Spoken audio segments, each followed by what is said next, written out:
Bismillah, alhamdulillah, wassalatu wassalamu ala rasulillah wa ala alihi wa sahbihi wa mawalah. Subhanaka la ilma lana illa ma 'allamtana innaka antal alimul hakim. Amma ba'du. Hadratil muhtaramin wal muhtaramat, segenap jamaah muhasabah Jumat pagi yang dimuliakan oleh Allah. Mari kita buka acara ini dengan bacaan Ummul Quran Al-Fatihah. Bismillahirrahmanirrahim. Alhamdulillahirabbil alamin arrahmanirrahim maliki yaumiddin. Iyyaka na'budu wa iyyaka nasta'in. Ihdinas siratal mustaqim. Shiratal ladzina an'amta 'alaihim ghairil maghdubi 'alaihim waladdallin. Amin. Bapak Ibu yang dimuliakan Allah, Jumat lalu sudah kita bahas tentang indikasi orang yang matinya husnul khotimah, tentang indikasi orang yang ahli surga, tentang indikasi orang yang sholawatnya atau salamnya dijawab Rasulullah Sallallahu Alaihi Wasallam. Tentu ini adalah bukan untuk menilai orang lain, kita untuk evaluasi diri kita masing-masing. Dan barang tentu untuk bisa menerapkan ini harus ada kiat-kiatnya. Salah satu kiat kita hari ini yaitu saya minta Pak Yeton untuk menerjemahkan sholawat ini, karena indikasi sholawat atau salam diterima atau dijawab beliau Rasulullah itu manakala ada getaran dalam hati kita. Maka kemarin saya sampaikan, minjam bahasanya Mas Amin, kita belajar rengeng-rengeng. Ketika rengeng-rengeng itu juga kita membaca substansi apa yang kita baca itu. Jadi bukan hanya terjemahnya. Kalau kita hayati betul apa yang kita baca, itu pasti hati kita ini akan getar. Coba kalau kita membaca uktub lana mahnul jami ziyarota rihabibina. Kalau kita baca seperti itu, ya Allah tuh catatlah kami semua ini supaya bisa ziarah rihabibina kepada kekasih kita. Ini kan yang luar biasa. Pasti hati kita akan gemetar. Kemudian kita membaca Wakuluna narjul usul li Muhammadin nabiyina. Semua kita ini ingin ketemu, berharap ingin sambung dengan Muhammad Nabi kita. Nah, kalau kita baca lagi hada jamalul mustafa anwaruhu lam hatlana. Ini adalah keindahan orang yang terpilih Nabi kita itu, yang nurnya menyinari kita. Kalau kita bayangkan keindahan Rasulullah, pasti hati kita ini akan tergetar. Hati kita akan membawa kita bisa meneteskan air mata kita. Pagi hari ini saya akan menyampaikan saran yang disampaikan oleh Buya Ar-Razi. Ar-Razi kemarin menyampaikan, berkisahlah sesungguhnya kita itu min junudillah, dan itu menggambarkan para khotib kita ini kalau khutbah monoton, pasti marilah kita tingkatkan takwa kita kepada Allah.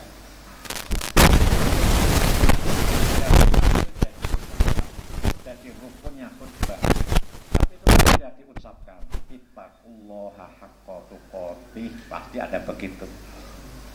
Salah satu contoh, sehingga semua wajah ngantuk karena sudah biasa mendengarkan sesuatu yang sudah hafal.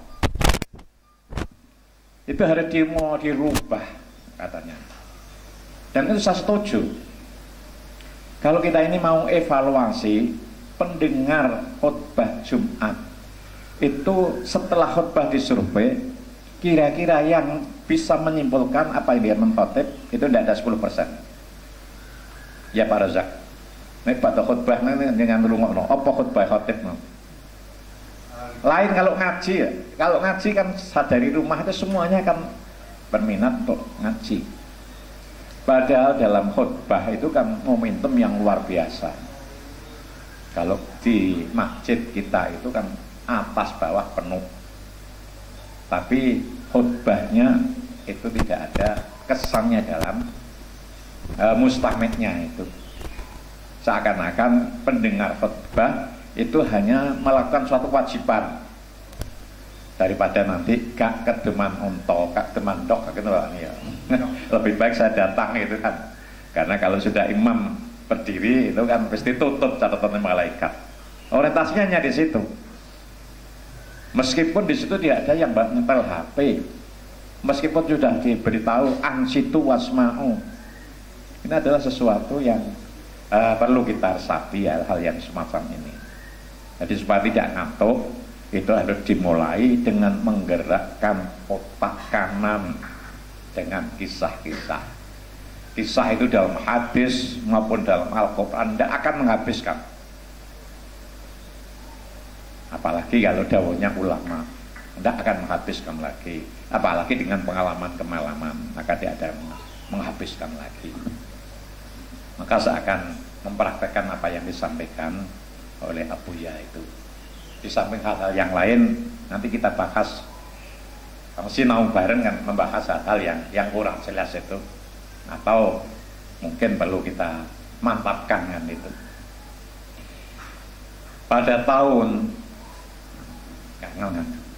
kan harus pada tahun kan gitu kan. Kisah itu kan begitu.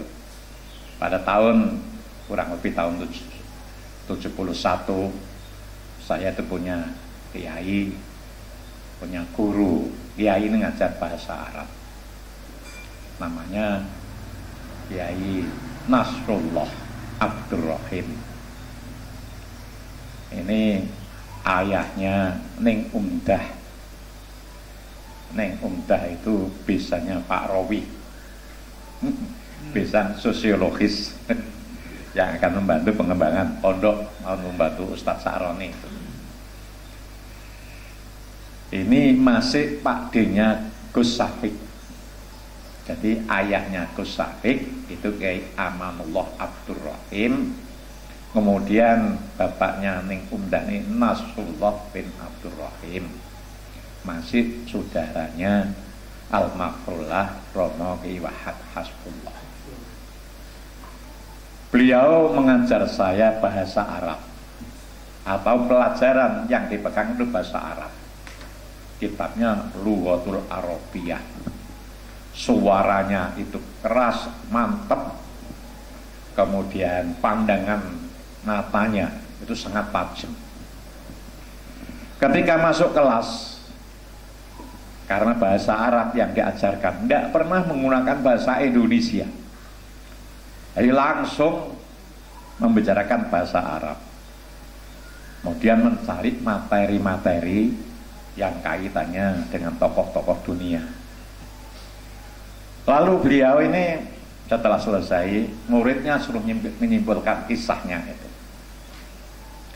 Di antara salah satu yang disampaikan yang masih terngiang-ngiang dalam telinga saya adalah limadza ta'akhkharul muslimun wa taqaddama khairuhum. Ini adalah satu ungkapan yang diambil dari kitabnya Ibnu Khaldun. Ibnu Khaldun ini adalah tokoh muda dalam bidang politik.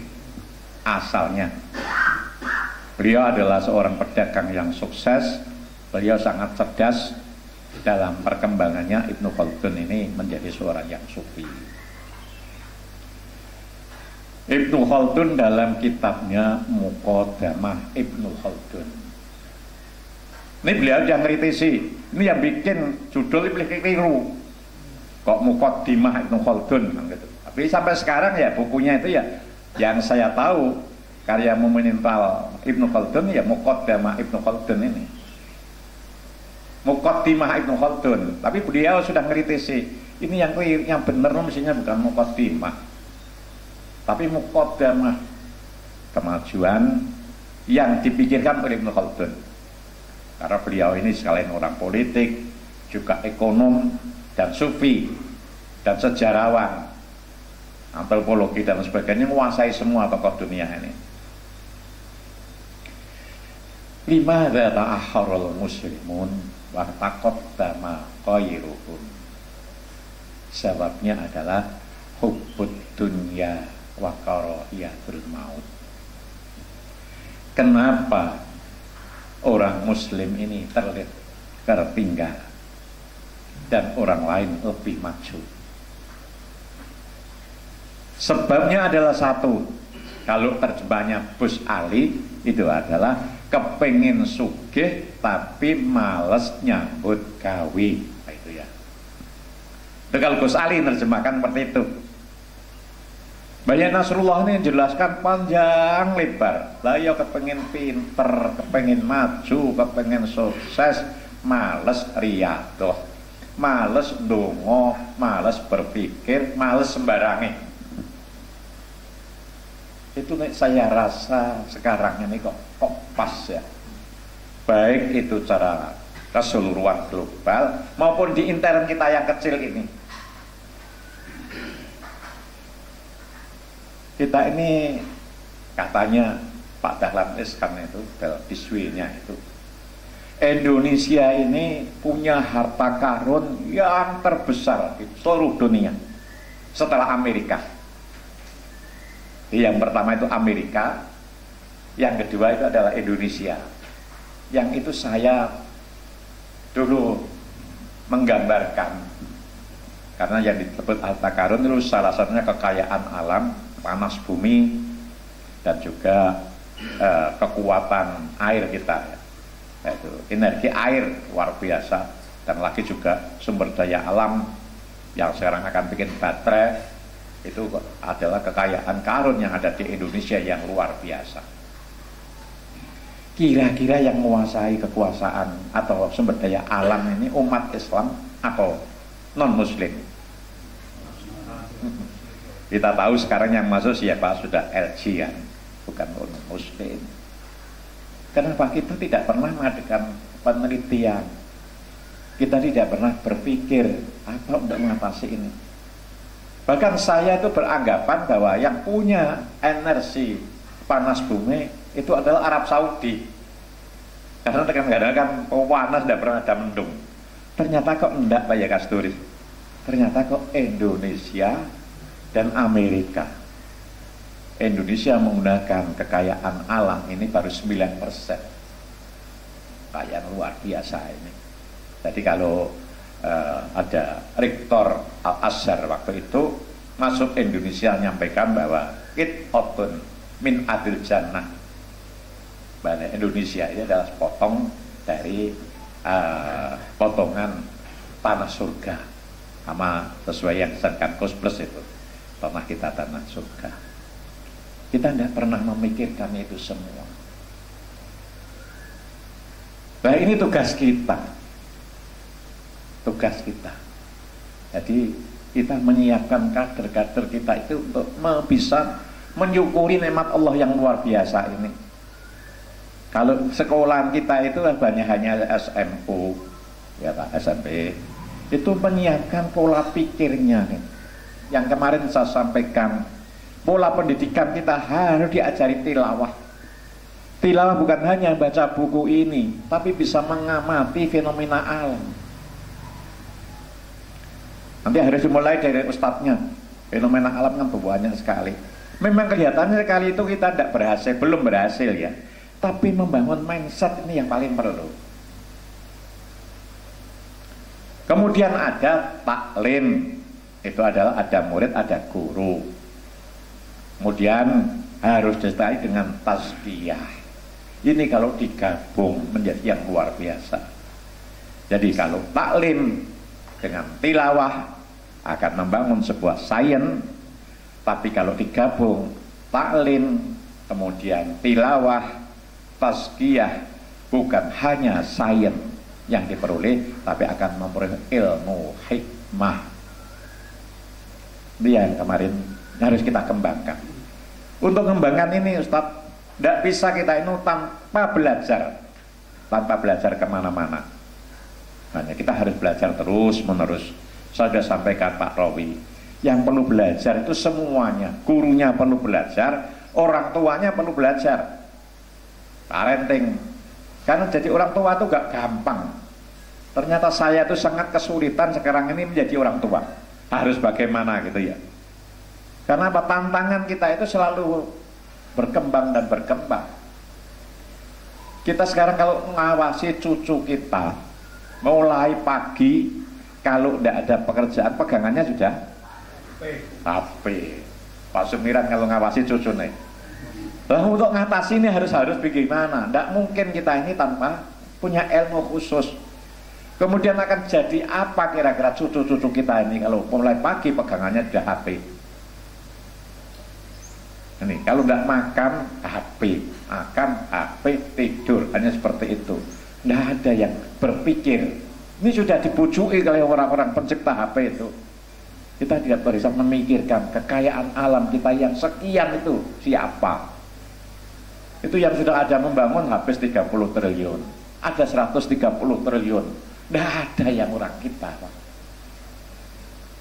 Dari apa yang disampaikan oleh Ibnu Khaldun, maka itu yang diceritakan oleh guru saya itu, kiai saya itu adalah hubbud dunya wa karahiyatul maut. Pak Imam, sebagai pendidik prihatin ya. Nah, sekarang orang tidak hubbud dunya wa karahiyatul maut. Saya anggap dari satu sisi ada dulu, itu kepengen sugih tapi males nyambut gawe. Itu sebagian kecil. Dan yang lainnya yang paling yang ada kaitannya dengan komunitas kita ini. Orang males kerja itu kan macam-macam. Yang pertama adalah males kerja memang gawane Jepang bayi. Ini susah, Pak Yetom ya. Orangnya sudah males tapi gawane jabang bayi, dan itu dimiliki kita. Kita tidak usah membandingkan jauh-jauh, kita lihat saja.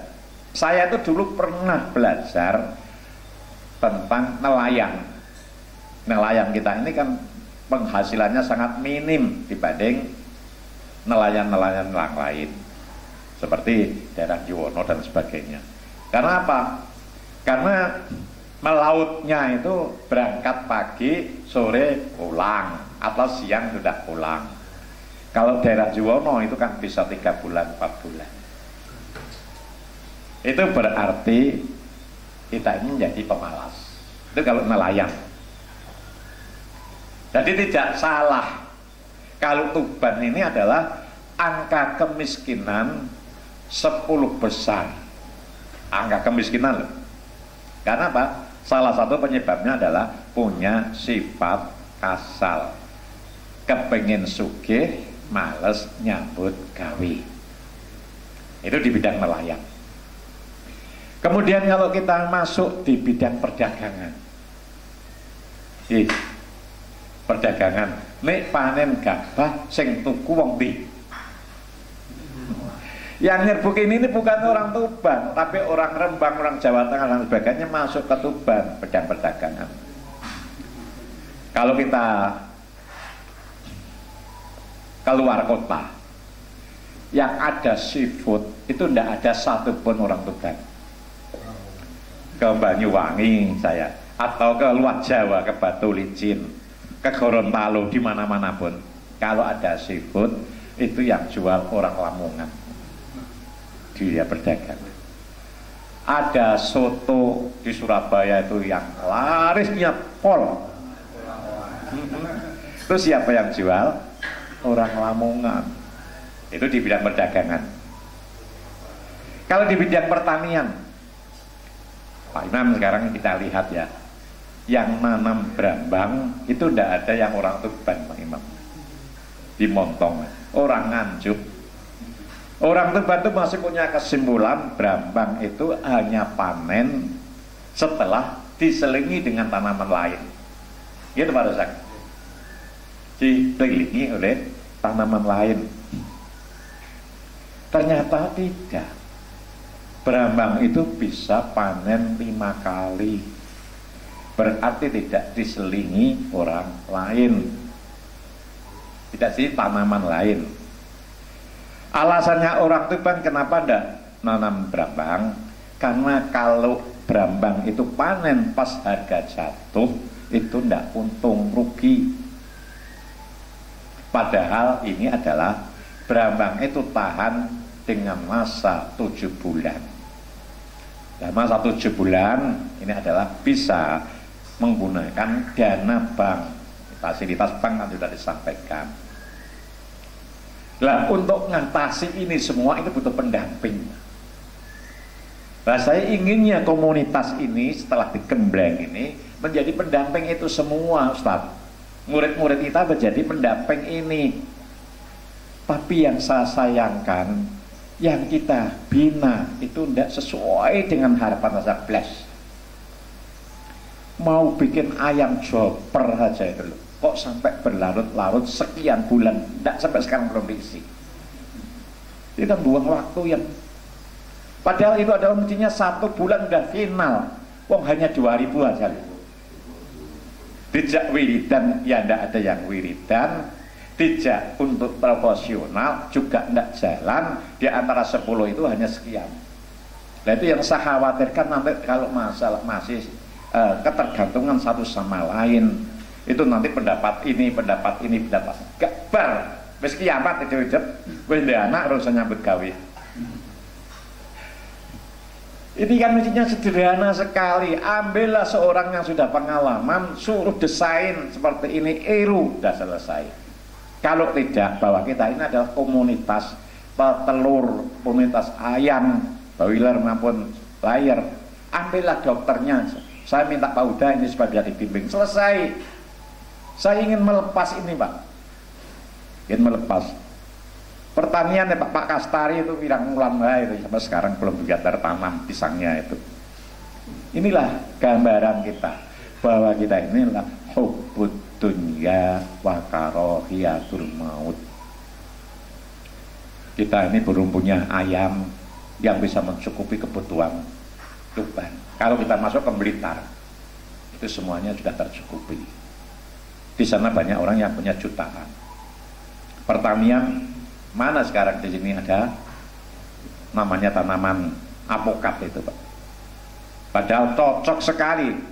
Yang sudah melihat di tahun itu baru setahun sudah mulai buah dan bagus. Ini semua karena apa? Hubbud dunya wa karahiyatul maut. Itu yang saya terngiang-ngiang dalam hati saya. Kenapa Tuban ini miskin? Sampai kapan kita ini sebagai miskin? Padahal tanah kita ini adalah tanah surga. Tongkat dan batu menjadi tanaman. Luar biasa, Pak. Ini sekarang kita bangun dari mana? Kalau yang sudah tua-tua ini ya Pak Kiro kan ya bisa gak ketuk no mikir bagaimana kira-kira bahannya batu bisa menjadi baterai yang nanti mobil akan menjadi mobil listrik semua itu, Pak. Ini sekarang sudah ada yang bisa produksi baterai yang bisa mencukupi setiap tahun 150.000 unit mobil. Ini akan dikuasai mereka semua. Kita akan jadi penonton ya sebarang ya wis miskin terus ini. Ini salah satu penyebabnya adalah orang malas itu memang gawane jaban bayi. Tapi ada orang malas itu yang karena tidak punya profesi, tidak punya keahlian. Kalau tidak punya keahlian, itu kan yang jadi tanda tanya. Saya ini kerja apa? Kan gitu ya. Nah ini kan kita mencoba menjadi stimulan, mencoba. Ini loh job. Ini kan menunjukkan kemalasannya itu tangani ini. Pasare iki duwe iki. Lah wis pasare ono, teknisi ada, duwe ada, ndak jalan. Terus mau diapakan lagi? Mau diapakan lagi kalau sudah seperti ini?